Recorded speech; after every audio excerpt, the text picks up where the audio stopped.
रामकृष्ण हरी. हे तुले दिवस आम्हा काही नेण्याची श्रीरामा, आता देखत असो महिमा गंभीर तुझा.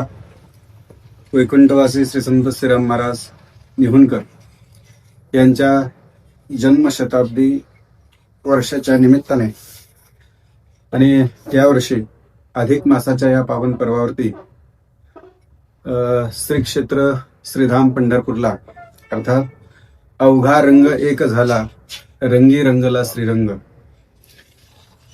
ज्या रंगाने आयुष्य घडविलेत असा एकच रंग आणि तो म्हणजे पांडुरंग. अशा पंढरीशू भगवान पंढरीनाथाच्या भूवैकुंठ नगरीमध्ये येणाऱ्या 5 जून पासून तर 12 जून पर्यंत हा एक श्री विठ्ठल नामजप आणि कीर्तन महोत्सवी कार्यक्रम आपण आयोजित केलेला आहे. त्यामध्ये श्री हरिभक्तपरायण आदरणीय गणेश महाराज ढगे त्यांचे पहिल्या दिवसाची सेवा आहे. दुसऱ्या दिवसाची सेवा जगद्गुरु श्री संत तुकाराम महाराजांचे 11वे वंशज श्री हरिभक्तपरायण आदरणीय चैतन्य महाराज देहूकर यांची कीर्तन सेवा आहे. तिसऱ्या दिवशी श्री हरिभक्तपरायण आदरणीय रामकृष्ण महाराज ठाकूर बुवा यांची कीर्तन सेवा आहे, जे फडकरी आहेत.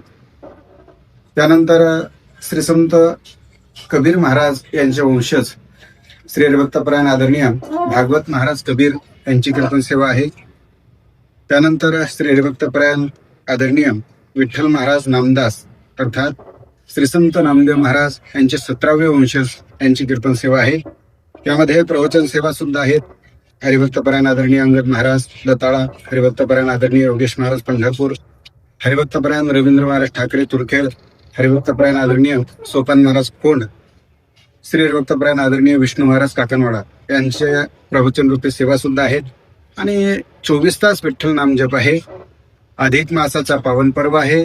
सद्गुरू श्रीराम महाराजांच्या जन्मशताब्दीचं महोत्सवी वर्ष आहे. हा सर्व योग साधून सुवर्ण योग आहे.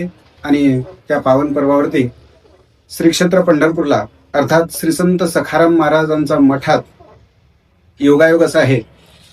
श्री संत श्रीराम महाराजांचा उत्सव आहे आणि महाराजांचे जे श्रीगुरु आहेत श्री संत सखाराम बाबा त्यांच्याच मठात हा कार्यक्रम आयोजित केलेला आहे. चंद्रभागेच्या अगदी काठावर आहे. रोज चंद्रभागेचं स्नान, रोज पांडुरंगाचं दर्शन आणि श्रीधाम वैकुंठ पंढरपूरमध्ये राहण्याचा योग आहे. तरी जास्तीत जास्त भाविकांनी या सप्ताहाचा लाभ घ्यावा. त्याचबरोबर आपण इथून अकोला या ठिकाणून 5 तारखेला सकाळी 8 वाजता निघणार आहोत. सोबत 2 टाइमचा डबा सोबत घ्यायचा आहे. आतापर्यंत 2 लक्झऱ्यांचं नियोजन निश्चित झालेलं आहे. इथून निघताना आपण पैठणला जाणार आहोत.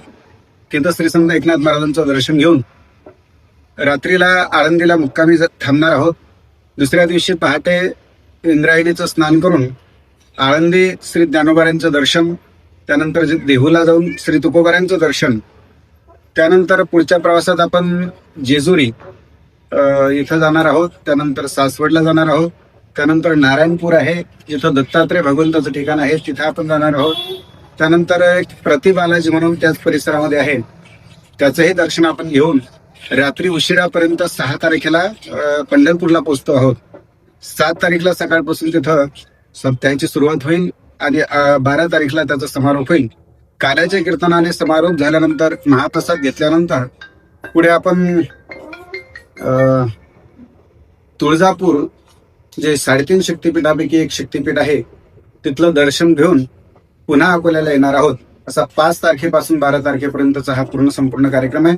तरी जास्तीत जास्त भाविकांनी याचा अवश्य लाभ घ्यावा ही नम्र विनंती. रामकृष्ण हरी.